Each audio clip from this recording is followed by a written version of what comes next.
जे बाजरा ते कणक, 4 चीज़ां बस। ठीक है, 4 चीज़ां। एक दफ़ा दोबारा दस्यो। चनी, ठीक है, सरों, अच्छा, कणक ते बाजरा। ठीक हो गया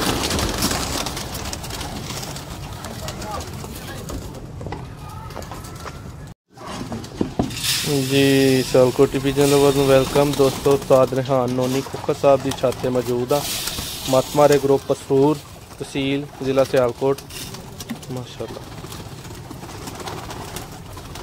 उन्होंने की छत है माशाल्लाह। दाना विखावांगे। सर जी केड़ी चीज़ ये मौजूद है? चनी जे, सरों जे, बाजरा ते कणक, 4 चीज़ां बस।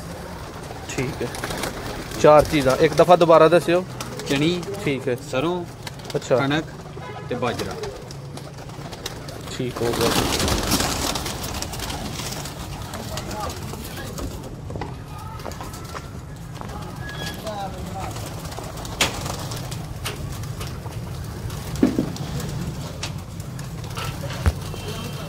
माशाल्लाह।